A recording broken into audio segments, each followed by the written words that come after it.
Alright, everything about the creation of Adam and Eve just makes more sense than human evolution. You don't need to be an expert on biology or evolutionary processes to understand that a claim like this... Evolution has incentivized cooperation. If I share my fruit with my person, they're going to survive. If I take care of the elderly person in my clan, they're going to survive. The human race will survive and reproduce, and therefore everyone else is benefited from it. A claim that humans are naturally altruistic towards people who cannot physically contribute to the betterment of the species because of evolution doesn't really make any sense. We all generally understand that humans have a natural inclination to help others, regardless of their, advancement of society. Think about, elderly people in nursing homes and all the people who help them on a daily basis, right? So to claim that these things are because of evolution doesn't make sense, and it really can only be explained by creation.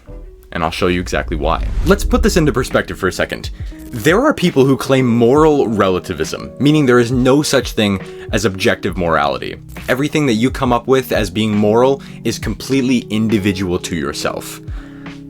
But yet, if you ask all these people, including the people who put themselves in the moral, subjectivity category, 9 times out of 10, if you were to ask them, if a child is born with a birth defect, would it be okay to destroy that child in retaliation of the birth defect?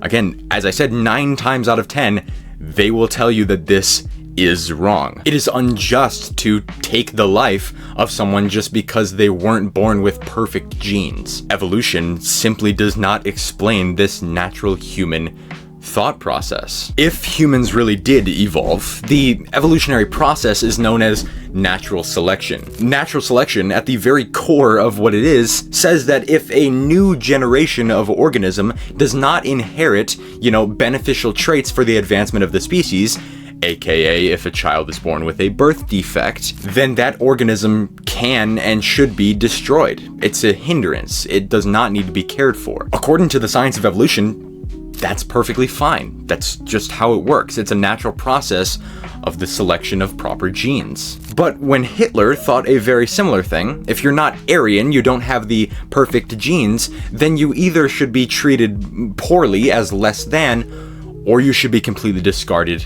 entirely. When he says things like that, we see him as being a bad guy. And I would agree, that is a bad guy thing to do. My point is, there are objective morals. Maybe not a lot, but there are some. And since objective morals do exist, to say that humans evolved completely gets rid of objective morals. It makes it an impossibility. So now, knowing all these things, what makes more sense? That humans gained objective morals through an impossible function, it cannot happen through this process, or is it more realistic to believe that God designed humans from the very beginning to have some natural, objective laws put on their hearts and written on their minds?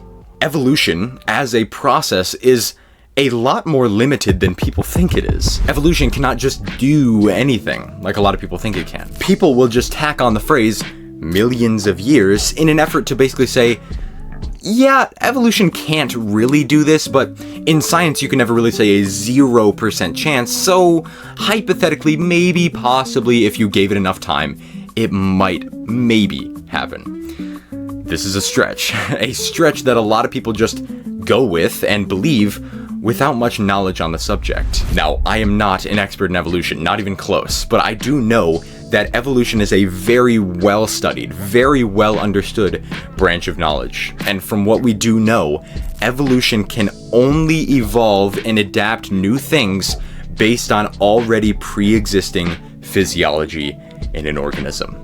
Now, let me explain what that means. Let's take a hummingbird, for example. Having the physiology of an incredibly high heart rate, lightning fast metabolism, and lungs specifically designed for flight, evolutionarily, it cannot just adapt the ability to deep dive in the ocean, because this would go against and be completely antithetical to all its pre-existing physiology. A hummingbird cannot evolve a decrease of heart rate from 1200 beats per minute to about 2 beats per minute. Evolve the ability to decrease its metabolism from an average of 77 times higher than that of a human's metabolism to an average of about 1.9 times slower than a human's metabolism. And on top of all that, take those little tiny lungs from about 250-ish breaths per minute to about 1 breath per minute. Now again, as I said, in science, you don't really like to say it cannot happen, right? Science is always open to new things, but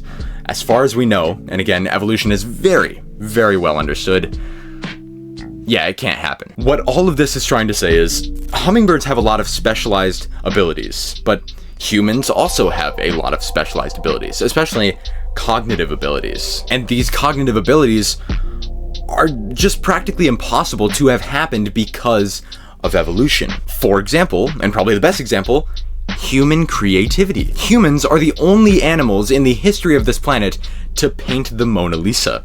Yeah, sure, other animals can paint too, but it looks like this, not like this. See what I mean? Humans' creation. Adam and Eve's creation explains human creativity much better than evolution ever could. Actually, way better than evolution ever could, because evolution cannot explain human creativity. Why do no other animals in the history of this planet create such complex art pieces like music, paintings, sculptures, literally any artwork at all? Because evolutionarily, there's no point for this. It's purely aesthetics-wise, and a lot of animals don't deal in aesthetics. They don't want to just look at something beautiful all day. They want to either eat it or give it to someone else so that they can mate. But yet, humans still do it, for no other reason than I wanted to. Crocodiles have existed longer than trees, according to evolution. Crocodiles. Longer than trees. But yet a crocodile has never learned to communicate in any way more sophisticated than simple clicks, growls, and hisses. That's it. The ability to communicate so incredibly clearly and with such deep specificity your complex emotions and your thought processes to other beings of your species is probably the most important evolutionary trait possible. And yet, humans are the only ones to do it. Something that is unexplainable by evolution is something that we do every single day. You're doing it right now. I'm doing it right now. So again, I ask you, what makes more sense? Random chance, evolution, creating such beauty in humans, such incredible abilities that we have that are miles and miles above any other animal, or just maybe God designed humans from the very beginning. Adam and Eve, being created by God, set apart as being special and different from all other creation, being gifted the mind of God in a way to have these abilities, to have this dominion, this overruling over all the animals of the world, not just being evolved from one of them. Evolution is a thing, but to say that humans evolved from an ape really doesn't make any sense at all. Jesus Christ didn't come and die for the sins of animals. He came and died for the sins of man, because man is given dominion over all the animals. We're not one of them, even though kind of. We're technically 50% celery, if you want to get that deep, but we are man. We are created by God. We are special. We're not just some evolved ape. We are people, human beings with innate value that is much more valuable than any other animal. And for those reasons, and all the reasons that I just gave you, the evolution of humans really does not make any sense at all.